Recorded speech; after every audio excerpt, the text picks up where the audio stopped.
मान लीजिए ये हस्बैंड है और ये है वाइफ, और इस वाइफ का रिलेशन किसी एक व्यक्ति के साथ चल रहा है। गौर से देखिए, इनका रिलेशन मान लीजिए इस व्यक्ति के साथ चल रहा है, या फिर इस व्यक्ति के साथ चल रहा है, या फिर एक साथ दोनों व्यक्ति के साथ चल रहा है। ऐसे में बताइए हस्बैंड क्या करेगा?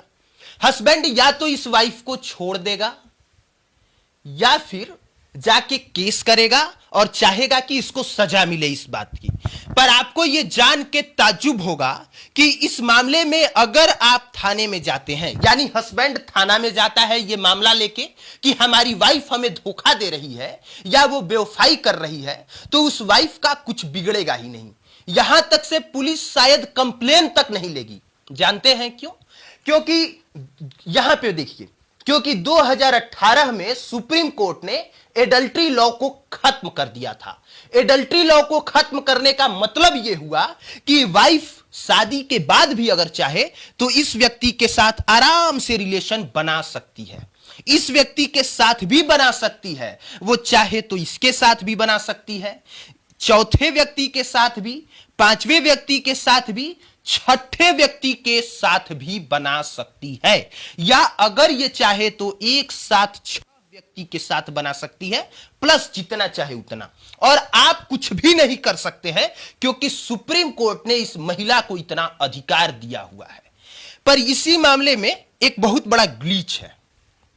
ग्लिच ये है कि ये तो औरत का अधिकार है और ये अधिकार सुप्रीम कोर्ट ने खुद दिया है।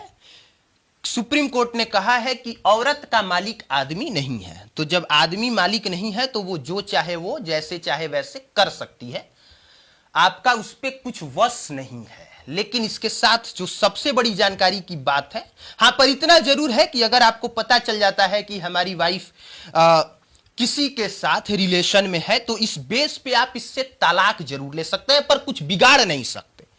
लेकिन इसी मामले में सबसे बड़ी जो जानकारी है वो ये है कि अगर हस्बैंड का रिलेशन किसी ए नाम की महिला के साथ चलता है या फिर बी नाम की किसी दूसरी लड़की के साथ चलता है, और ये पता और ये जानकारी वाइफ को मिल जाती है, तो वो चाहे तो हस्बैंड पे केस भी कर सकती है और इस बात के लिए हस्बैंड पे मुकदमा भी हो सकता है।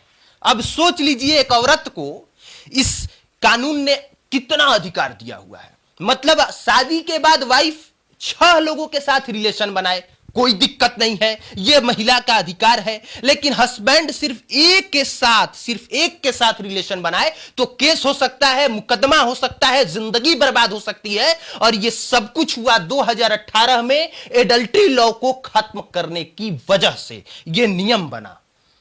और उसी जज और यह जो केस था, यह case Joseph Shine versus Union of India का था। मतलब कि जोसेफ साइन बनाम भारत संघ का केस, और इसी में सुप्रीम कोर्ट ने आदेश देते हुए कहा था कि किसी भी औरत किसी भी मर्द के साथ अगर अवैध संबंध बनाती है तो यह कोई अपराध नहीं है, यह कोई ऑफेंस नहीं है।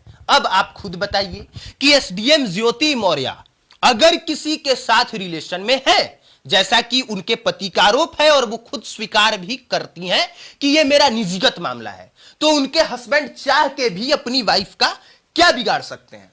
कुछ भी नहीं बिगाड़ सकते, क्योंकि कानून ने एक महिला को इतना अधिकार दिया हुआ है, इतना अधिकार दिया हुआ है कि हस्बैंड तो कुछ कर ही नहीं सकता है। और मैं ये जानकारी दे रहा हूं, मैं एसडीएम ज्योति मौर्य का पक्ष नहीं ले रहा। ये आप मत समझ लीजिएगा कि मैं पक्ष लेके आ गया, एसडीएम ज्योति मौर्य मेरी कुछ लगती है, कुछ नहीं लगती है। और उसने जो किया है सामाजिक दृष्टिकोण से हमारी नजरों में, आपकी नजरों में गलत है।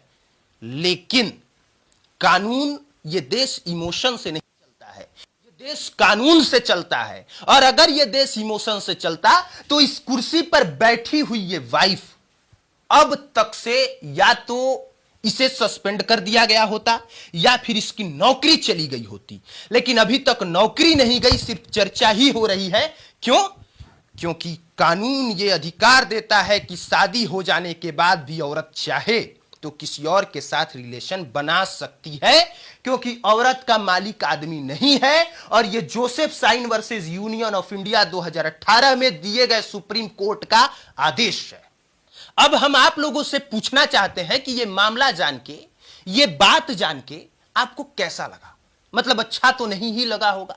हमें भी जब इस बात की जानकारी हुई तो यकीन मानिए हमें भी अच्छा नहीं लगा, और इस पे मैं एक वीडियो पहले कर चुका हूं, और उस वीडियो के करने के बाद कई लोगों के फोन आए।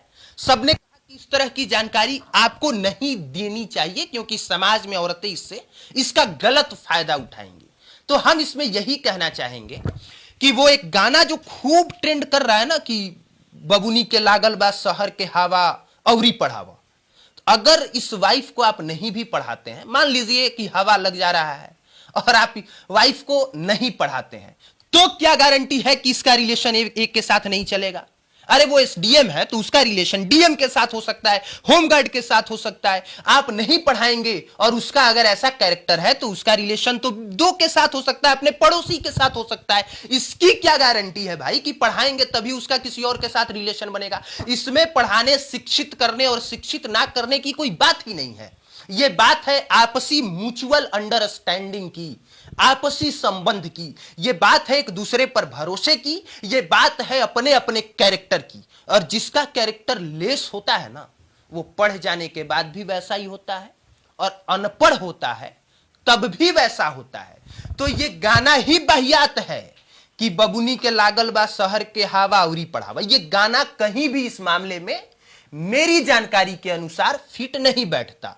आप जितना पढ़ा सकते हैं उतना पढ़ाइए, जितना आप समाज को, अपनी पत्नी को आगे ले जा सकते हैं उतना आगे लेके जाइए, लेकिन साथ साथ खुद भी आगे बढ़िए। तो ये जो जानकारी है, ये देने का मकसद यही है कि आप तथ्यों के साथ इस बात को जान सकें कि हमारा कानून क्या कहता है। और ये जो सोशल मीडिया पे ज्योति मौर्य को बेवफा बेवफा कह के नौटंकी चल रही है, आपके साथ इमोशन के साथ खेला जा रहा है, कोई घर तक पहुंच जा रहा है और वहां पे पड़ोसियों से राय ले रहा है, यह निहायती घटिया, वाहियात और नीच किस्म की रिपोर्टिंग है।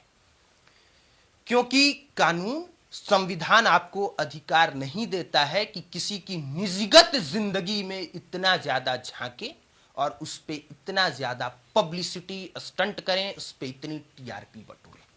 बाकी इस पूरे मुद्दे पे आप क्या सोचते हैं जरूर बताइएगा। आप देख रहे थे पब्लिक प्लेटफॉर्म। मेरा नाम कुमार अभिनव है। देखने के लिए धन्यवाद।